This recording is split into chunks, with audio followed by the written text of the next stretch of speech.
Hey everyone, welcome to Back to School Night. I'm Mr. Wang, and this is Biology Living Earth. Thanks so much for coming. I wish we could do this face to face, but it's distance learning times, so we'll just make the best of it. Tonight, I hope to share some information about my class that will help you understand a little bit better how I run things and what I'm all about, and also how you can help your students. A little bit about me.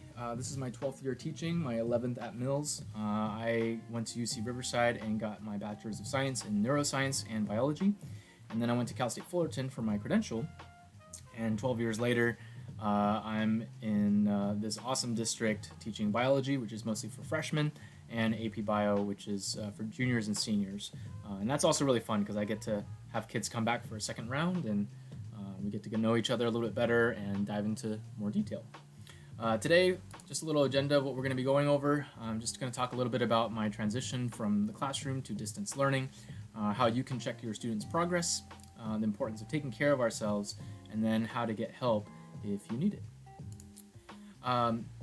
Moving from classroom to distance learning was a big challenge for all of us, and not just for teachers, but for parents, for students. And one of the things that we thought a lot about was how to meet the needs of our kids from a digital standpoint. And so for me, when I was thinking about how to recreate the classroom environment, some things that came to mind were making sure that students felt cared for, seen and heard, making sure that the curriculum is relevant to help them stay more engaged, because Zoom fatigue is very real. And then really importantly, providing support and intervention for our kids when they need that help. If we were in person, I would normally, grab a student after class and just say, "Hey, why don't you check in with me during lunch or come after school to get that help?" And now we just don't have that tool anymore. So we really had to think outside the box in terms of how to get students that extra help and support. In class, if you were to come in my Zoom class, you would expect to see three things. There's direct instruction, where I am delivering a lesson on some kind of content. I'm also going to facilitate discussions over the chat room, check for understanding through a bunch of different tools and online resources, and just making sure that all students have access to the content in my class.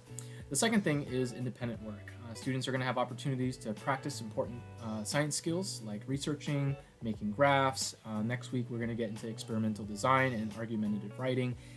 It's just a chance for them to really work and practice things.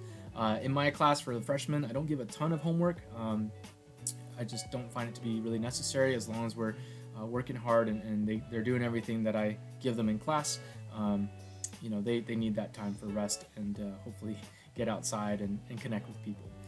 Speaking of connecting people, the third thing that I do in class is using breakout rooms, which theoretically is great because it's a chance for students to work in groups and socialize, develop teamwork and communicate and all that. But the reality is, all the teachers have seen, especially in the freshmen, that the breakout rooms are a little painful. A lot of times you go in there and their cameras are turned off or they've muted themselves and they're just kind of staring at each other for 20 minutes. So we're working on them. It's going to take some time for everybody to warm up and kind of get over that awkwardness of talking to people they don't know over Zoom. So we'd really appreciate it if you can give them a little push to participate a little more and get out of their comfort zones in those breakout rooms. The next thing I want to talk about is how to check on your students' progress. How do you see what they're up to, and how do you know if they're keeping up in class? Well, there's two ways to do that. Number one is to check their digital notebook, and I'm going to show you how we do that in a little bit, but in the move from classroom to distance learning, I've switched from a physical composition notebook to a digital one. And the whole point of this is just to help them stay organized, but also provide a way for me to check in on them at any time to make sure that they're keeping up. Of course, the other way is to check their grades on Canvas. Right now, there's nothing in there because we just started, but as the semester progresses, you'll see points and grades for their notebook checks, their quizzes, their projects, and their exams showing up there. So let's take a look at our digital notebook. This is the one that you can ask them to pull up for you. It's based on the composition notebook, so you can see I kind of made it in that style. This is based in Google Slides, and the idea here is every slide is a page that would normally be in their notebook. So zooming in just a little bit, that's a lot zooming in. There's a kind of a welcome letter. Here's their syllabus. Let me zoom out just a little bit more. There we go. So the syllabus kind of goes over the rules for the class, what I'm all about, a little bit about the grading. Here's our class contract. We had a class discussion on what we needed to thrive and for everyone to feel safe and respected, and so they all filled that out and signed it. And then here's our assignment sheet. Every day in class, when we do an assignment, they should be adding their assignments to the assignment sheet with the date and the points possible. And then you can see all that below in the subsequent pages. So let me switch to this view here. You can kind of see that we've been doing some assignments talking about biology, what does it mean to be alive, and then the past week or so we've been looking at COVID-19 and the pandemic and looking at using that as an opportunity to talk about evaluating sources, graphing and interpreting data, and next week we're going to get to some experimental design.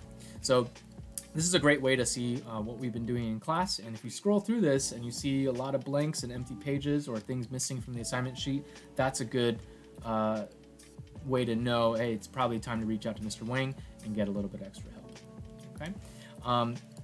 Now, another way you can see what we're up to is to check the unit schedule. Everything that we do, I try to post about 3 to 4 weeks ahead of time, just to give the kids a big picture idea of how we're going to navigate that unit. And the way that you can see that is to go to my Canvas page. So on my Canvas page, if you go to, this is the home page, if you go to modules and click on that and then go to the Unit 1 schedule, you'll see kind of an ongoing agenda for this whole unit. So every day you can see what we've done. If there's a link or a worksheet or a slideshow associated with it, they can click on that. The schedule also shows when we have quizzes and tests. So you can see here today we had our first 3-week quiz, and then by the end of next week we'll have our first unit exam, or at least that's what I'm planning. So if students are absent or they're sick or they miss something, this is the page you want to come to see what we've been doing, and then you can also cross-check this with their notebook to make sure everything is in place. And of course, if anything is missing, then it's a great time to reach out to me, and I can make an appointment for them to meet up and get that help. Third topic is taking care of ourselves. It's really important to remember that the times are not normal, and so we can't really expect everything to be the same from a health standpoint for our kids. A lot of studies have shown that both for adults and for students, a lot of mental health issues and social emotional issues have really spiked quite a bit in the past few months, and it's just important to keep that in mind. So for our students, that means maintaining their physical health by getting outside whenever they can, when it's not 100 degrees, when it's not smoky, just getting them outside to exercise, eating healthy, staying hydrated. And then that sleep schedule is really important. We saw in the summer the sleep schedules got way off, and even the difference between weekdays and weekends, if their sleep schedules are really off, that makes it really hard for them to adjust. Social emotional health, a lot of them are not seeing their friends and they need that human to human connection, and so it's really important to check in with one another to connect and see how they're feeling, listening to how they're doing. For mental health, this is really important to know that the Mills Wellness Team and the Mills Counseling staff, they're all still running at full steam, and so all the resources that we would normally have for students to get mental health resources and meeting up for sessions, those are still available. If you go to the Mills site, they can make an appointment for that. And then for those who are that do it, spiritual health is also just a good way to help us stay grounded and maintain a bigger perspective on ourselves and the world. Last thing I want to do is just talk about how to get help. As I mentioned earlier, with distance learning, it's really hard to track students down. They come in our Zoom, the period ends, they cut out, and it's really hard to track them down and get that help. So for parents, it's really good to encourage our kids to ask for help when they need it. Now, the way they can do that is there's a number of things. In class on Zoom, they can use the chat function. They can send teachers a private message if they have any questions or if they don't understand something. They can also send an email with questions or to set up an appointment. You can email me in Canvas or directly at my email, which is in the following slide. We also offer flex and support. That's every Tuesday and Friday, I believe, in most weeks. That's a chance for kids to come in to any teacher and get their questions answered, get some extra tutoring, and also work with other students in their breakout groups.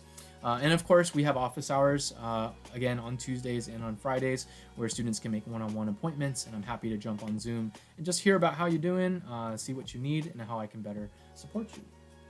If you need to email me directly, there's my email. It's swang@smush.org, and that's really the easiest and best way to get a hold of me. So that's kind of all I have for you today. Thank you so much for tuning in, and I really hope that this ends soon so that we can see each other face to face, both for the parents and for the students. But if you need anything, just remember I'm here for you guys, and just let me know. So thanks so much for coming, and have a great year.